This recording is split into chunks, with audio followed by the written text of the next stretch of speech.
민법 연습 제12주 수업 시작하도록 하겠습니다. 이번 주는 여러분들과 함께 채권자 대위권에 관련된 내용들 살펴보도록 하겠습니다. 먼저 채권자 대위권과 이제 채권의 강제 집행 절차를 좀 비교할 필요가 있습니다. 먼저 사안은 비슷한데요.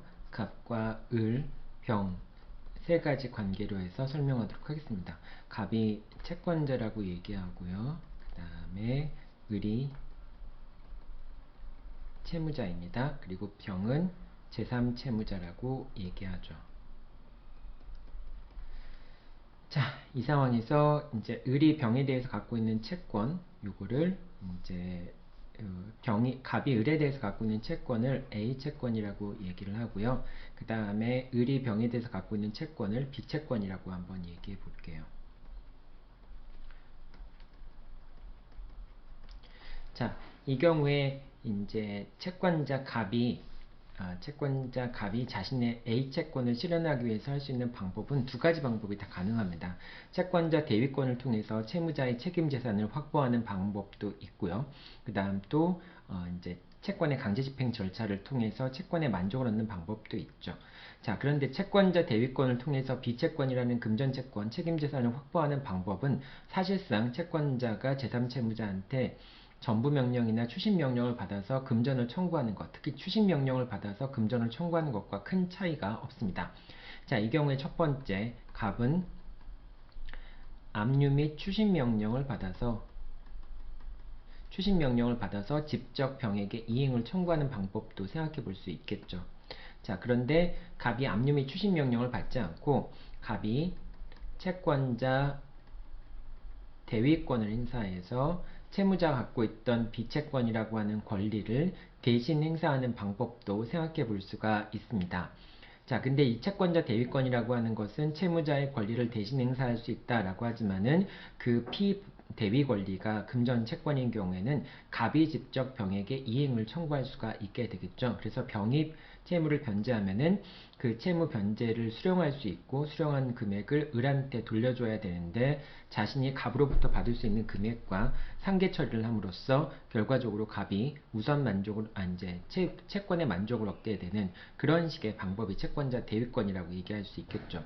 자, 추심명령 같은 경우에도 비채권을 압류 및 추심명령 받아서 갑이 추심 권한을 취득해가지고 직접 병에게 이행을 청구하고 그 다음에 그 금액을 갑이 추심했을 경우에는 그 추심된 금액과 그 다음에 을에 대한 채권과 상계하는 방식으로 또는 만약에 다른 채권자들이 이 비채권에 대해서 강제 집행을 신청했을 경우에는 갑이 추심한 금액을 공탁함으로써 배당이 이루어지는 그런 식으로 이제 강제 집행이 이루어지게 되거든요. 어쨌든 압류 및 추식 명령을 받는 경우나 또는 갑이 채권자 대위권을 행사하는 경우나 큰 틀에 있어서는 갑이 을에게 직접 금전을 청구할 수 있다는 점에서는 비슷한 측면이 있죠. 자, 그런데 이제 구체적인 부분에서는 좀 차이가 있죠. 첫 번째, 여기 채권의 강제 집행이라고 했지만은 여기서 이제 추심 명령을 받는 경우, 그런 경우를 여러분들이 머릿속에 염두에 두고서 이걸 설명을 들었으면 좋겠네요.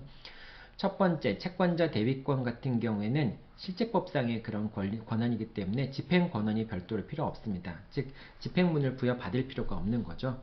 자, 그런데 채권의 강제 집행 같은 경우에는 집행 권한이 필요합니다. 따라서 A 채권에 대해서 갑이 소를 제기해서 승소 판결을 얻은 다음에 판결문에 집행문을 부여받아야지만 그래 집행권한을 확보해야지만 그래야지만 압류 및 추심명령을 신청할 수 있다라고 하는 겁니다. 그런 점에서 채권자 대위권 같은 경우에는 비채권을 압류하지 않고도 바로 채권자 대위권을 행사할 수 있다는 점에서 이제 추심 명령하고 차이가 있죠. 자, 그 다음에 제3채무자에 대한 권리, 즉 비채권인데요. 이 채권자 대위권 행사하는 경우에는 이 피대위 권리, 비채권이라고 하는 것이 금전채권, 채권에 한정되지 않습니다. 그래서 이제 물권적 청구권이라든지 그런 것도 대신 행사할 수 있게 되고요. 말소등기 청구권 같은 경우도 대신 행사할 수 있게 되죠. 하지만 이 추심명령 같은 경우에는 이제 이 비채권 자체가 재산적 가치가 있는 채권에 한정이 됩니다. 재산적으로 환원할 수 있는 그런 채권에 대해서 비채권에 대해서 압류 및 추심명령을 받거나 압류 및 전부명령을 받을 수 있게 되는 것이죠. 자, 그 다음에 채권자 대위권 같은 경우에는 특정 채권의 보존을 위해서, 예를 들면 소유권 이전 등기 청구권이나 말소 등기 청구권의 보존을 위해서 채권자 대위권을 행사할 수 있습니다. 즉 A 채권이라는 것 자체가 특정 채권이어도 금전 채권이 아니어도 채권자 대위권을 행사할 수 있는 것이죠. 하지만 채권의 강제 집행 같은 경우에는 압류 및 추심 명령을 받거나 압류 및 전부 명령을 받는 경우에는, 이런 경우에는 이 A 채권은 이제 금전 채권을 보존하기 위한 목적에서, 채권을 추심하기 위한 목적에서 이제 그 강제 집행을 할 수 있는 것이고요. 특정 채권을 보존하기 위한 목적으로, 뭐 예를 들면 소유권 이전 등기 청구권 같은 것을 보존하기 위한 목적으로 추심 명령이나 이런 걸 할 수는 없는 거죠. 자, 그런 점에서 이제 채권자 대위권과 채권자 추심 명령이나 전부 명령 같은 채권의 강제 집행 절차가 서로 차이가 있다라고 하는 점 여러분들 잘 기억해 두고요. 하지만은 차이가 있지만은 유사한 측면도 있기 때문에 여러분들이 뒤에서 보면 알겠지만은 채권에 대해서 압류 및 추심 명령을 받은 경우에, 뭐 그런 경우에도 다른 채권자들이 전부 명령을 받을 수 없지만은, 이제 B채권에 대해서 압류 및 추심 명령을 받은 경우에는 더 이상 이제 전부 명령 같은 거는 불가능해지죠. 다른 채권자들이 B채권으로부터 강제 집행을 하려고 한다라고 하는 경우에는 다른 채권자들한테 다 이제 공탁된 금액으로 배당을 해야 되기 때문에 그런 경우에는 전부 명령을 더 이상 받을 수가 없습니다.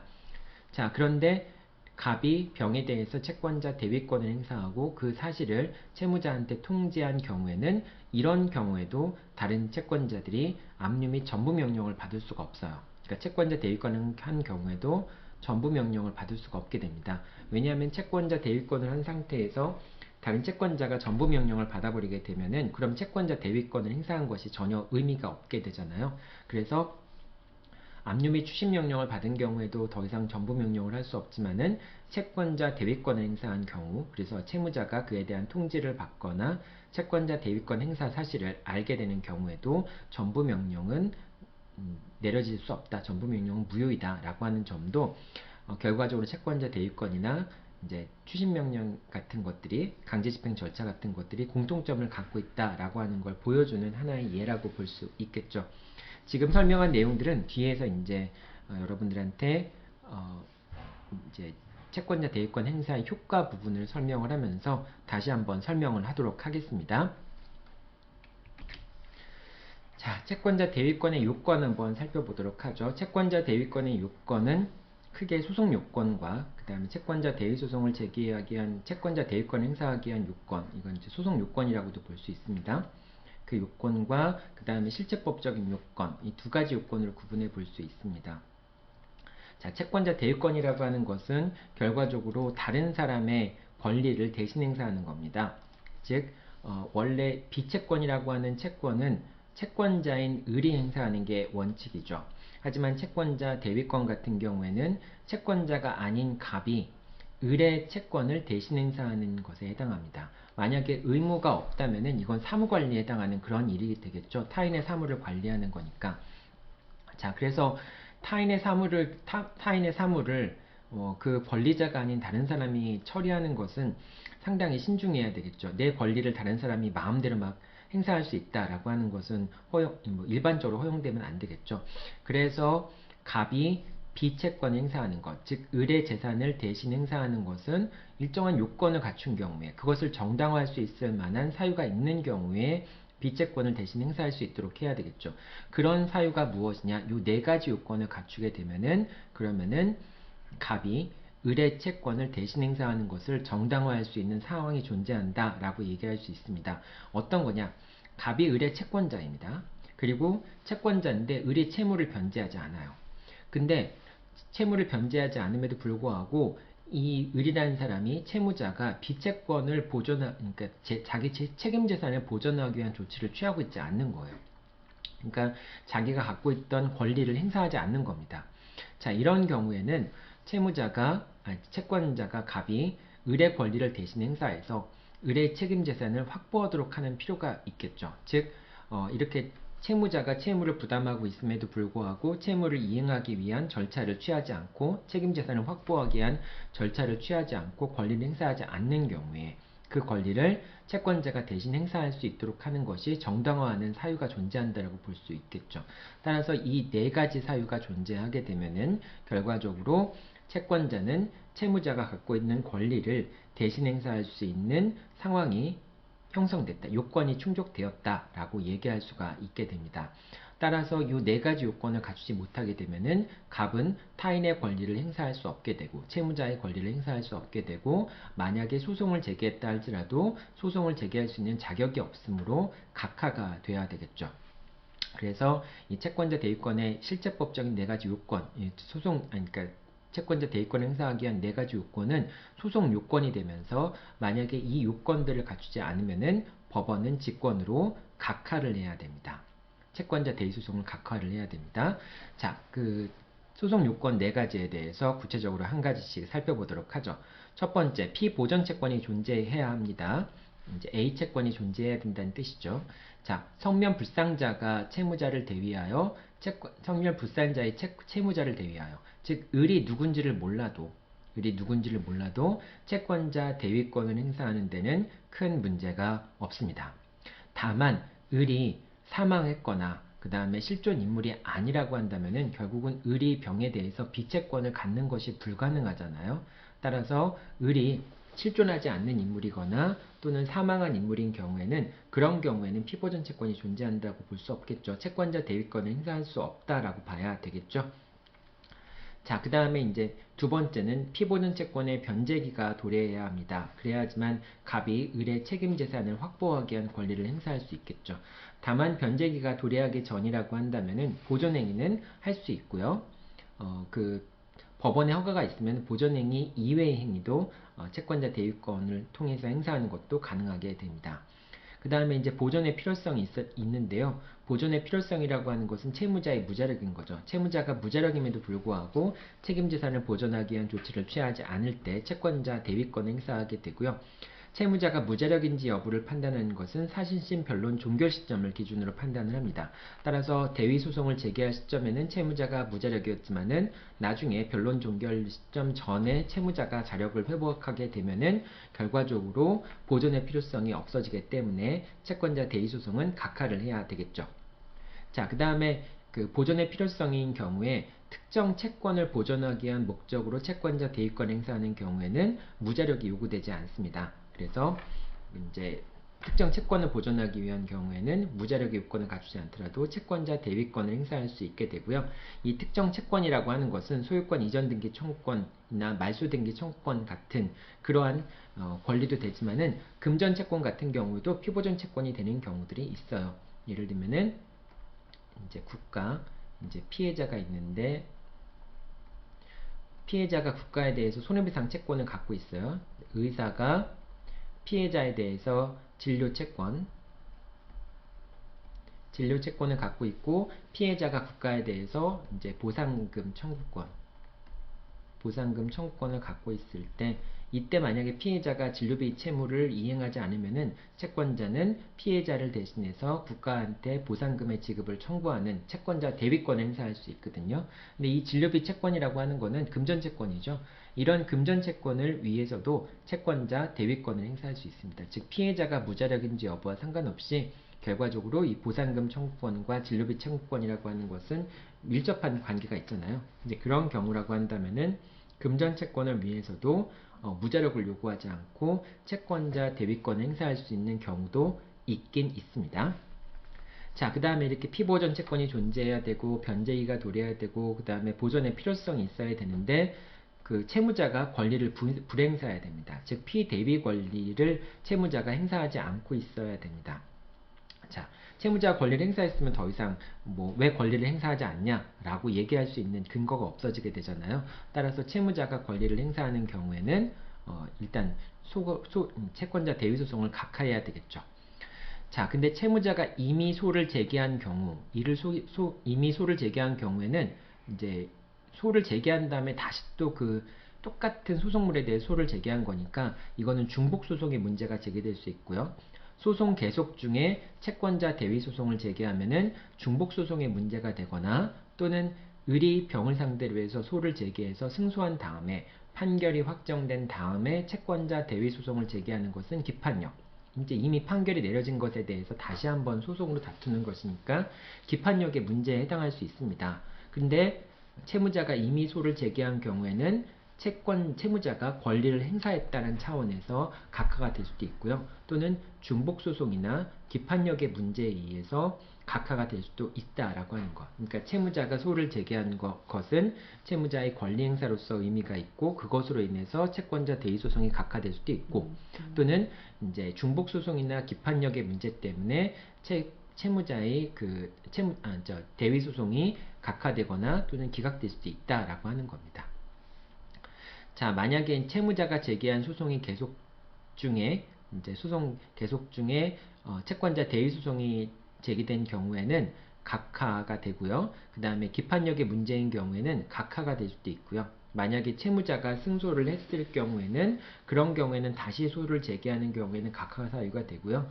채무자가 소를 제기한 다음에 패소했는데 다시 또 채권자 대위 소송을 제기하는 경우에는 채권자 대위 소송이 각하되는 것은 아니고요. 그건 기각이 됩니다. 기본적으로. 하지만은 채무자가 권리를 행사했다는 건 이유로 해서 그 다음에 채권자 대위 소송을 각하하는 것도 가능하겠죠.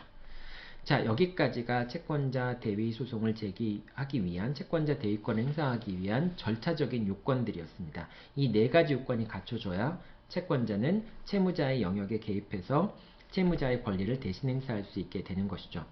자, 그리고 채권자가 채무자의 권리를 대신 행사할 수 있다 할지라도 일단 실체법적으로 채무자가 갖고 있던 권리, 요 비채권이라고 하는 것이 의리 소송을 제기하는 경우에도 이 비채권이 제대로 갖춰져 있어야지만 그래야지만 의리 승소할 수 있겠죠. 따라서 실체법적인 요건은 비채권, 피대위 권리인 비채권이 적법하게 존속하고 있어야 됩니다. 자, 근데 이제 이 비채권이 채권이라고 해서 모든 채권에 대해서 다 채권자 대위권을 행사할 수 있는 것은 아니고요. 행사상 일신 전속권 같은 경우에는 을만이 권리를 행사해야 되는 것이기 때문에 을이 아닌 갑은 비록 보전의 필요성이 있다고 할지라도 채권자 대위권을 행사할 수 없습니다. 예를 들면 부양 청구권이나 위자료 청구권 또는 재산분할 청구권 같은 권리들은 일신상의 전속권이라고 행사상 전속권, 일신 전속권이라고 얘기할 수 있겠죠. 자, 그런 경우에는 채권자 대위권을 행사할 수 없고요.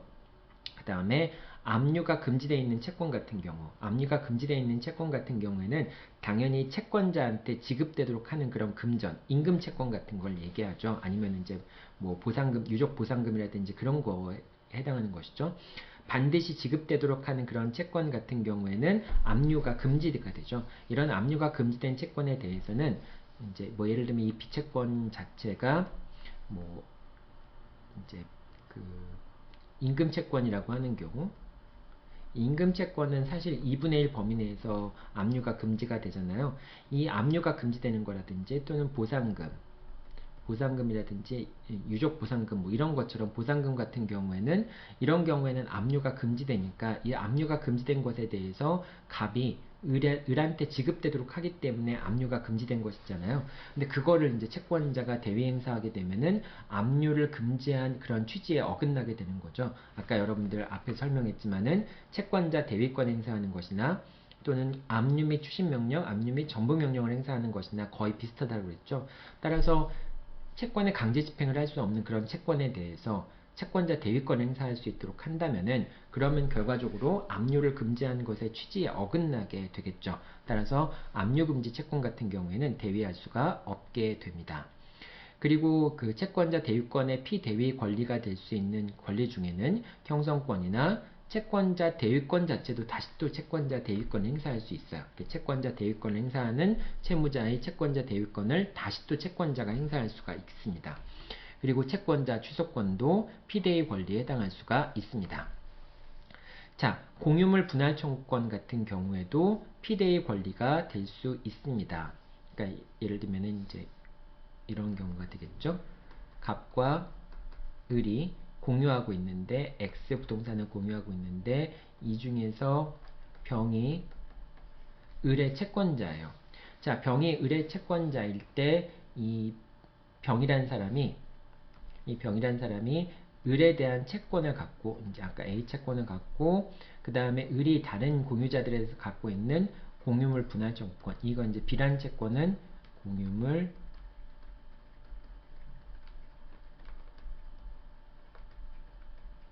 공유물 분할 청구권이 되겠죠. 이 비란 채권을 피대의 권리로 해서 채권자 대위권을 행사할 수 있겠느냐라고 하는 걸 묻는 건데요.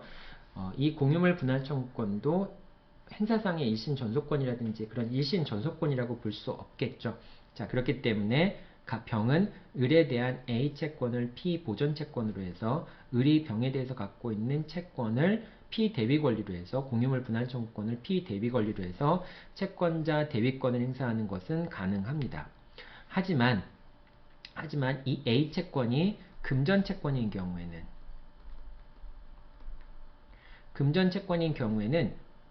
결과적으로 이제 이 재산의 분할을 청구하게 되면은 그러면은 이 재산의 이제 을은 여기서 공유 지분을 갖고 있을 거 아닙니까?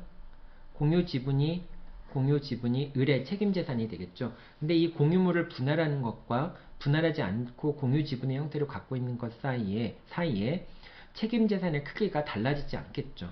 자, 그렇기 때문에 공유물 분할을 청구할 때 A 채권이 금전 채권인 경우에는 그러면은 이 공유물 분할 청구권을 행사할 수 있는 실익이 없게 됩니다. 보전의 필요성이 없게 되죠.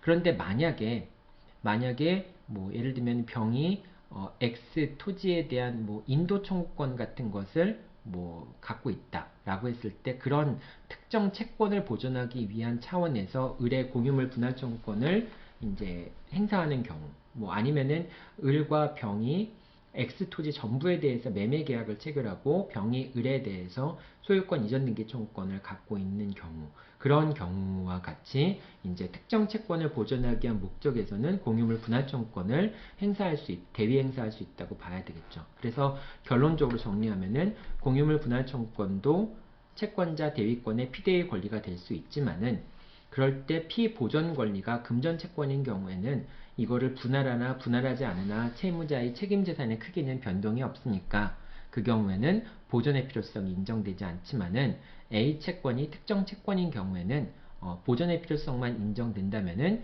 공유물 분할 청구권도 대위 행사하는 것이 피대의 권리가 될 수 있다. 여러분들이 그렇게 정리하면 됩니다. 자, 요거는 여러분들 5번 판결을 참고하면 됩니다. 5번 판결의 사실관계를 설명해 놨으니까 그 판결을 여러분들이 참고해서 보면 될 것 같습니다. 자, 여기까지가 채권자 대위권의 요건이었는데요. 다음에는 채권자 대위권의 행사 방법과 그 다음에 채권자 대위권 행사한 것의 효과를 살펴보도록 하겠습니다. 자, 채권자 대위권에서 채권자는 자신의 이름으로 피대의 권리를 행사하게 됩니다. 즉, 피대의 관리자는 채무자이지만은 채권자는 자신의 명의로 피대의 권리자, 채무자의 권리를 대신 행사하게 됩니다. 자, 채권자 대위권을 행사하게 되면 다음과 같은 효과가 발생하는데요. 일단 채권자 대위권을 행사했을 경우에는 보존행위 이외의 경우에는 채무자에게 채권자 대위권을 행사했다. 즉 채무자의 권리를 대신 행사했다라고 하는 것에 대한 통지 의무를 부담을 하게 됩니다. 자, 채권자가 채무자한테 채권자 대위권 행사했다는 통지를 하게 되면은 그 다음부터는 채무자의 처분행위가 금지가 됩니다.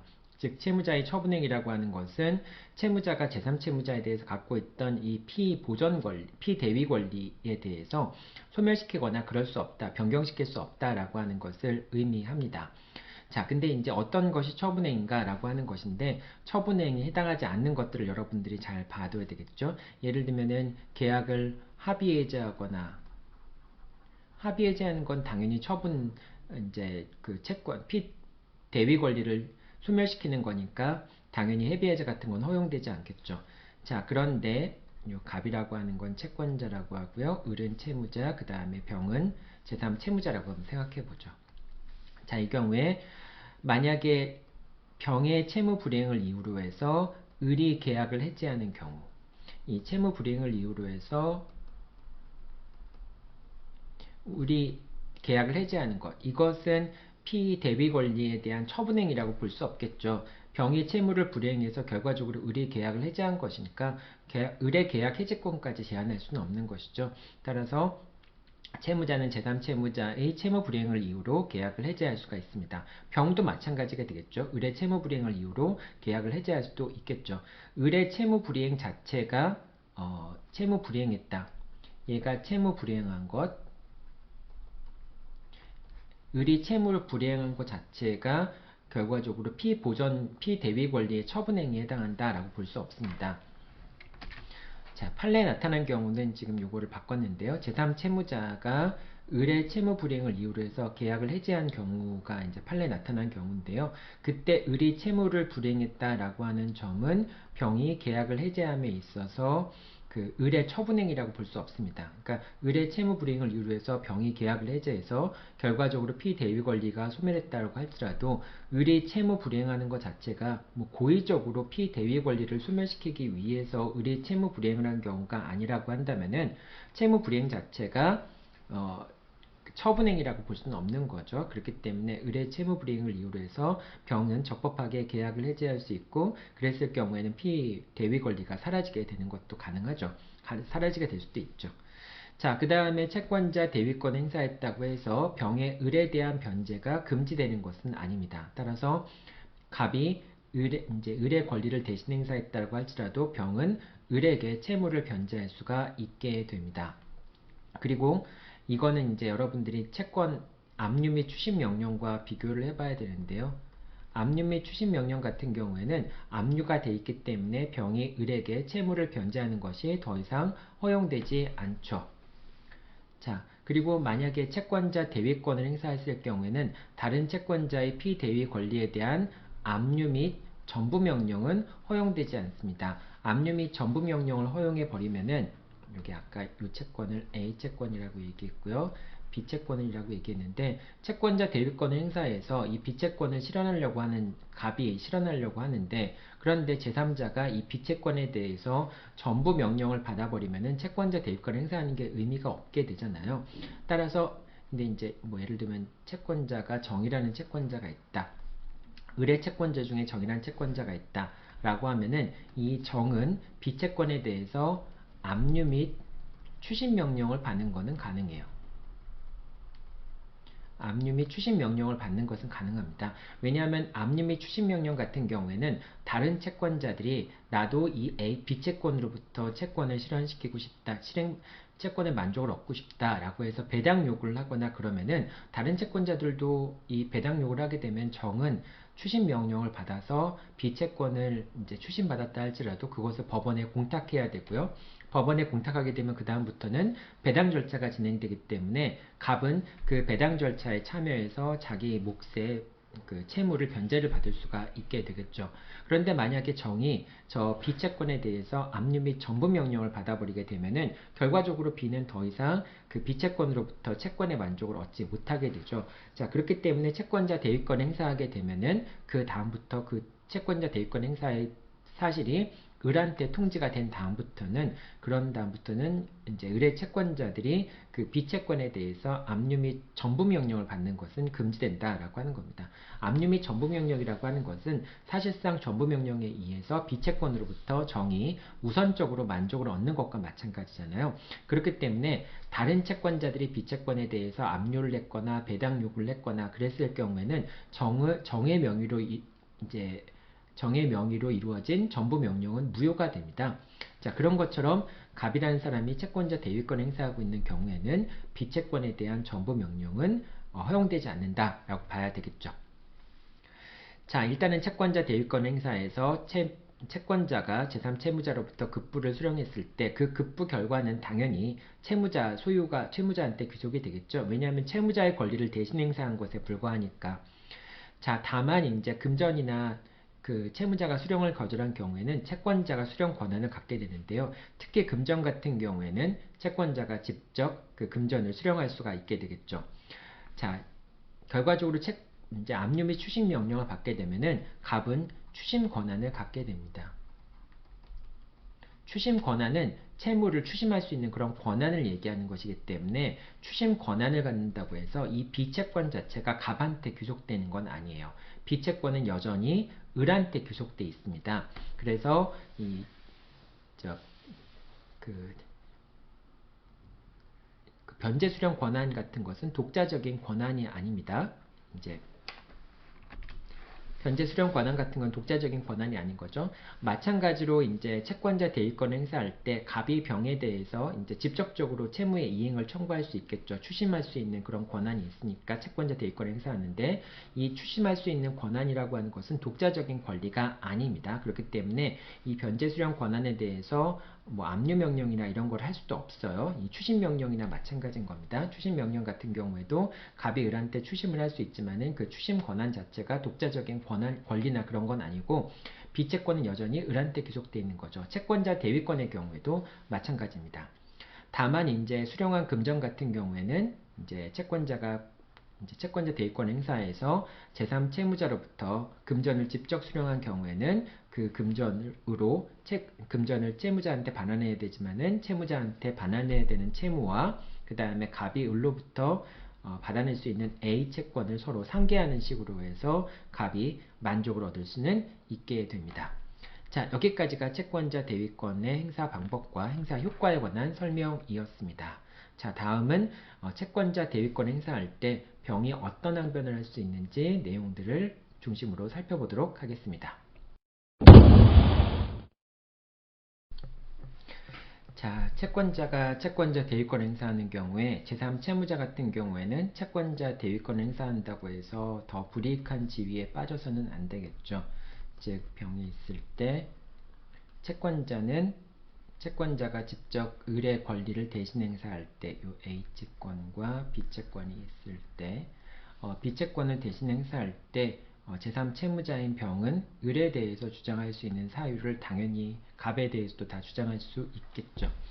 자, 그렇지만은 채무자의 채권자에 대한 항변권을 원용할 수는 없습니다. 즉, 을이 갑에 대해서 갖고 있던 이 항변권을 병이 원용할 수는 없다라고 하는 겁니다. 왜냐하면 병은 을에 대해서 채무를 부담하고 있는데, 을이 갑에 대해서 A 채권에 관해서 행사할 수 있는 항변권 자체를 병이 을한테 채무를 이행하는 것과 연동시킬 필요가 없죠. 따라서 병은 을의 갑에 대한 그런 그 항변 사유들을 병이 직접 주장할 수는 없습니다. 하지만 채권자 대위권 행사하기 위해서는 A 채권이라고 하는 피보전 채권이 존재해야 되잖아요. 을이 갑에 대해서 갖고 있는 항변권을 대신 행사할 수 없지만은 병은 피보전 채권이 존재하지 않기 때문에 갑의 채권자 대위 소송이 각하되어야 한다라고 하는 소송 요건과 관련해서 피보전 채권이 존재하지 않는다라고 하는 주장을 할 수는 있습니다. 그래서 피보전 채권의 존부를 다툴 수 있는 거죠. 예를 들면은 채무자가 소멸시효를 원용해서 채권자의 채무자에 대한 청구가 기각되는 경우는 당연히 피보전 채권이 존재하지 않는 거고요. 기각될 가능성이 있는 경우에도, 이런 경우에도 피보전 채권이 소멸하게 될 거잖아요. 그러니까 그런 경우에는 제3채무자는 소멸시효를 주장하는 것이 가능합니다. 근데 이런 것은 소멸시효를 을이 주장해서 갑의 을에 대한 청구가 기각이 되거나, 그런 경우에 병이 A 채권, 즉 피보전 채권의 소멸시효가 완성된다라고 하는 주장을 할 수 있다는 것이지, 을은 전혀 소멸시효를 원용하지도 않고 있는 상황에서 병이 A 채권의 소멸시효가 완성되었기 때문에 피보전 채권이 존재하지 않는다라고 하는 주장을 펼칠 수는 없다라고 하는 겁니다. 그리고 갑과 을 사이의 계약이 무효다라고 하는 것도 사실은 을이 주장할 수 있는 항변사유긴 하지만은, 갑과 을 사이의 계약이 무효가 되면은 결국 갑은 을에 대해서 A 채권을 갖고 있지 못하게 되기 때문에 피보전 채권이 존재하지 않게 되죠. 따라서 병으로서는 갑과 을 사이의 계약이 무효이기 때문에 갑이 제기한 채권자 대위 소송이 각하되어야 된다라는 주장을 할 수도 있습니다. 자, 다만 채권자가 채무자에 대해서, 그 채권자도 역시 제3채무자에 대해서 어떤 주장을 할 수가 있는데요. 이제 B채권에 대해서 B채권을 대신 행사하면서 제3채무자에 대해서 어떤 주장을 할 수 있는데, 이제 갑이 채권자 대위권과 상관없이 갑이 병에 대해서 어떤 주장을 할 수 있는 사유가 있다라고 한다면은, 이 사유를 갖고 채권자 대위권을 행사할 때 병은 을에 대한 항변 사유를 갖고 갑한테 주장할 수 있잖아요. 근데 그 항변 사유를 무력화시키기 위해서 갑이 병에 대해서 갖고 있는 개별적인 병에 대해서 주장할 수 있는 개별적인 사유를 갖고 병의 항변권을 무력화시킬 수는 없다라고 하는 겁니다. 이거는 조금 어려운 내용이죠. 실제로 사례를 보면서 여러분들한테 설명을 하면은 여러분들이 조금 더 쉽게 이해할 수 있을 것 같습니다. 자, 첫 번째 경우를 한번 좀 볼게요. 자, 갑은 X주택의 임대인이며 을은 임차인입니다.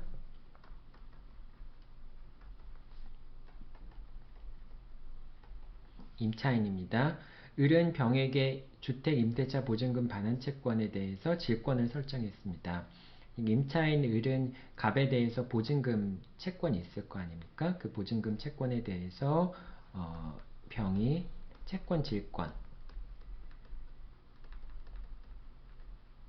채권 질권을 설정을 받았습니다.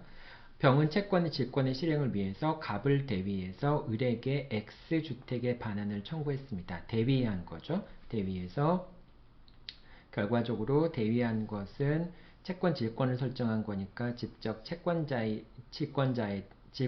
지위에서 직접 청구할 수 있는 권한이 있죠. 그 권한을 피대위 권리로 해서 피보전 권리로 해서 갑이 을에 대해서 갖고 있는 반환 청구권, 주택의 반환 청구권 있죠. 이 보증금과 반환 청구권은 동시행 관계이죠. 따라서 일단은 갑이 을로부터 X 부동산을 인도를 받아야지만 그래야지만 보증금을 지급할 거 아니에요. 그래서 보증금을 지급받고 동시행 항변권을 없애기 위해서 병은 갑을 대위해서 을에게 X주택의 인도를 청구한 겁니다. 자, 거기에 대해서 을은 이제 반환을 청구하자 을은 갑과 을 사이에 임대차 계약이 갱신되었다는 항변을 하게 됩니다. 자, 그러니까 결과적으로 갑이 을한테 X의 반환을 청구하자 을은 임대차 계약이 갱신되었기 때문에 반환할 필요가 없다라고 주장을 하는 거죠. 지금 여기서 이 반환 청구라고 하는 피대위 권리죠. 여기서는 피대위 권리와 관련해서 피대위 권리를 병이 행사하나 갑이 행사하나 을의 입장에서는 다를 건 없죠. 그러니까 채권을 누가 행사하는 것이냐라고 하는 점에 차이가 있긴 하지만은 결과적으로 을은 갑에 대해서 주장할 수 있는 사유를 병한테도 주장할 수 있고 갑한테도 주장할 수 있겠죠. 자, 따라서 병이 채권자 대위권 행사에서 반환 청구권 행사하자 을은 갱신되었다라고 하는 항변을 하게 됩니다. 만약에 임대차 계약이 갱신이 되었다면은 그러면은 갑은 을한테 반환 청구를 할 수 없겠죠.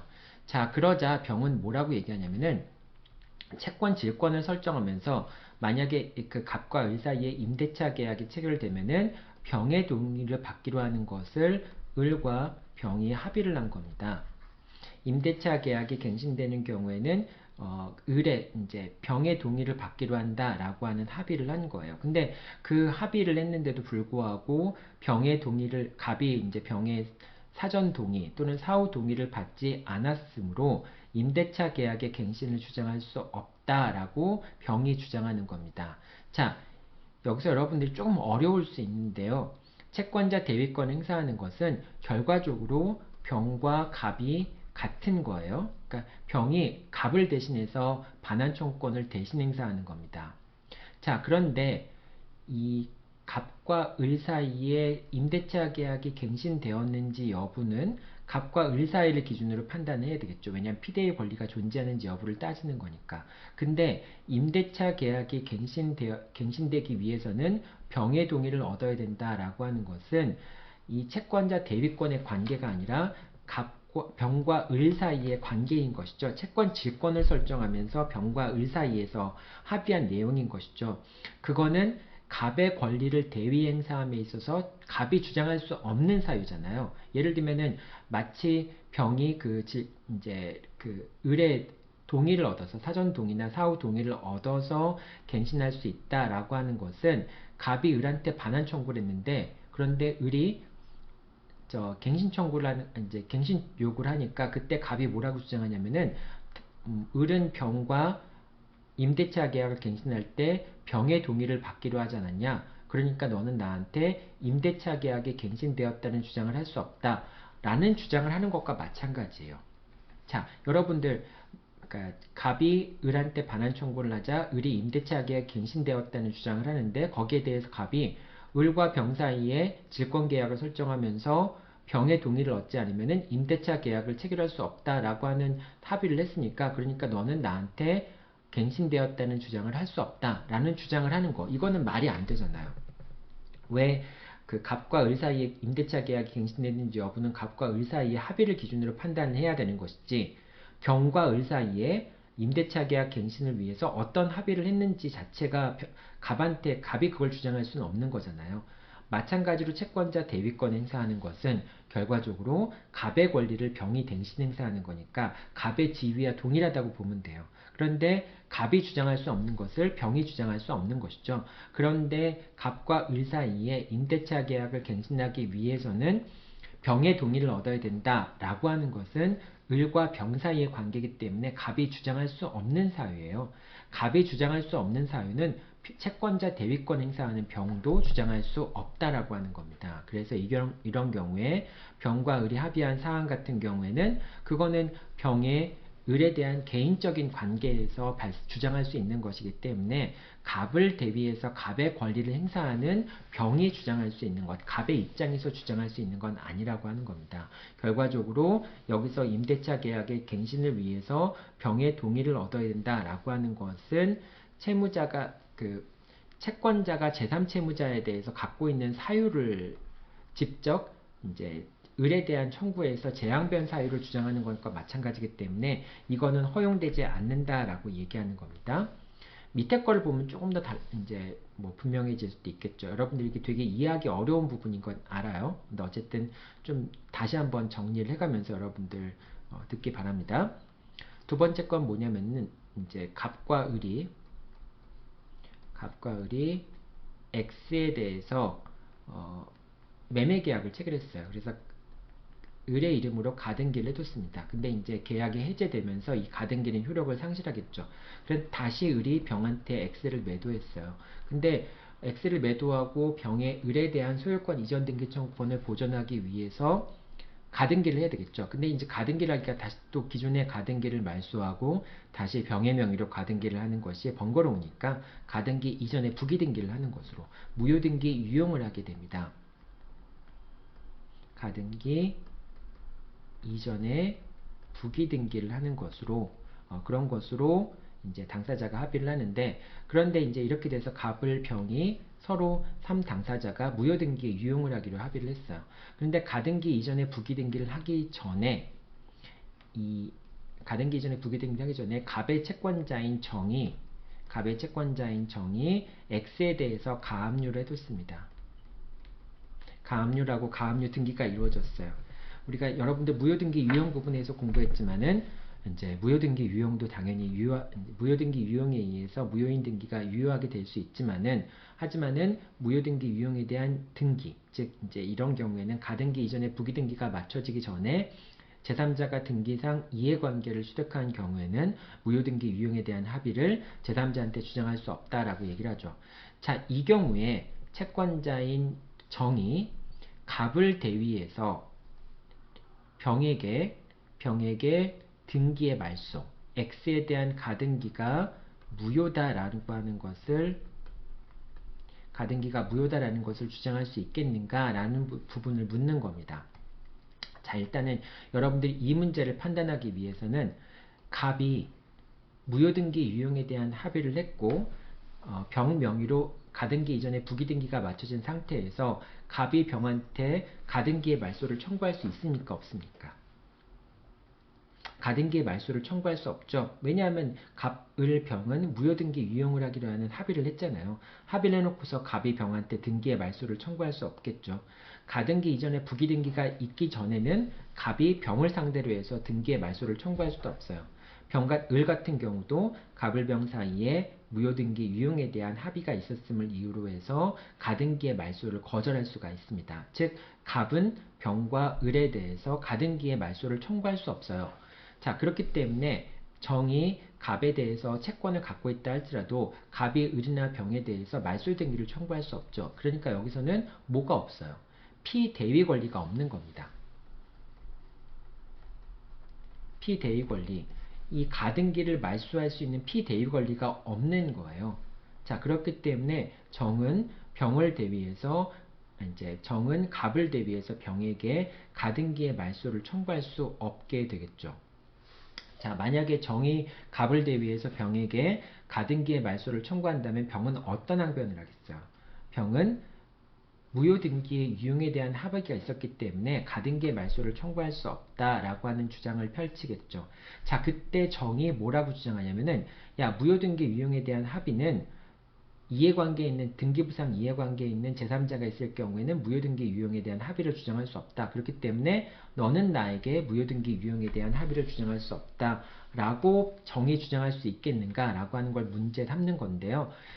자, 그 무효등기 유용에 대한 합의가 효력이 없다. 등기상 이해관계는 제3자한테 주장할 수 없다라고 하는 것은 정과 병 사이의 관계 문제에서 발생하는 것이지 갑과 병 사이의 관계인 건 아니죠. 즉 무효등기 유용을 정한테 주장할 수 없다고 해서 갑이 병한테 등기의 말소를 청구할 수 있는 건 아니죠. 자, 그렇기 때문에 정과 병, 채권자와 제3채무자 사이에 생긴 사유를 갖고 채권자 대위권 행사하는 정이 채권자가 제3채무자한테 그 사유를 주장할 수는 없다라고 하는 겁니다. 자, 그래서 이 경우에는 정이 갑을 대위해서 병에게 등기의 말소를 청구할 수 없게 돼요. 물론 나중에 정이 가압류에 둔 정이 이제 본압류로 가서 그러니까 경매 개시를 신청할 수 있겠죠. 경매 개시를 신청을 해서 결과적으로 X 부동산이 경매가 된다면은 병 명의의 가등기는 말소가 될 수밖에 없겠죠. 왜냐하면 무효니까. 그리고 이제 정의 가압류에 기초해서 경매 개시를 신청을 해서 압류가 이루어지고 그 다음에 매수인한테 경락까지 이루어진 경우라면은 경락인은 이 가등기의 말소를 청구할 수 있겠죠. 자신의 소유권에 근거해서 병에게 가등기의 말소를 청구할 수 있겠죠. 자, 그런 경우에 병은 경락인에게 또는 정에게 자신의 가등기가 유효하다라고 하는 무효등기 유용의 합의를 주장할 수는 없게 되겠죠. 자, 하지만은 정이 그거는 갑과 병 또는 정과 병 사이에 또는 병과 경락자 사이에 매수인 사이에 주장할 수 있는 내용들이고요. 갑이 병한테 주장할 수 없으므로 정은 갑을 대위해서 병에게 등기의 말소, 가등기의 말소를 청구할 수 없게 됩니다.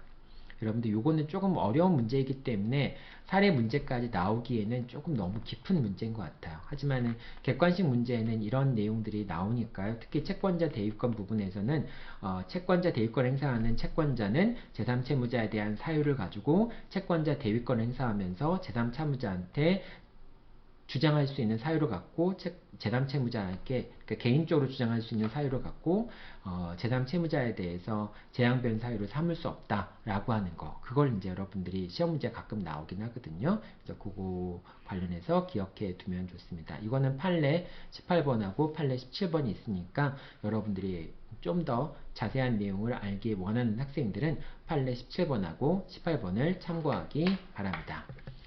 자, 그 다음에 이제 채권자 대위 소송에 관련된 내용들을 한번 살펴보도록 하겠습니다. 자, 채권자 대위 소송을 제기하게 되면 채권자가 소를 제기한 후에 소송 계속 중에 소송 계속이라고 하는 건 이제 소가 제기된 상황에서 채무자가 소를 제기하게 되면 이제 갑이 이렇게 있을 때 을이 있고요. 그 다음에 병이 있는데 갑이 을을 상대로 해서 채권자 대위 소송을 제기한 다음에 다시 을도 병을 상대로 해서 소송을 제기하게 되면 이건 중복소송에 해당합니다. 그래서 을의 소송은 각하가 돼야 되겠죠. 그 다음에 채무자가 소를 제기한 다음에 그 다음에 채권자가 소를 제기하게 되면은 이것도 역시 중복소송에 해당하는 것이죠. 그래서 각하가 되겠죠. 다만 여기서는 을이 권리를 행사한 것에 해당하기 때문에 그걸 이유로 해서 채권자의 청구가 기각될 수도 각하될 수도 있겠죠. 자, 그 다음에 채권자가 제기한 소송이 확정된 후에 채무자가 소를 제기한 후에 갑이 소를 제기한 소가 확정된 후에 을이 소를 제기한 경우에 채무자가 알았던 경우에는 기판력이 채무자한테도 미치게 됩니다. 이제 당연히 채권자 대위 소송이 제기되면은 소송이 고지가 되기도 하죠.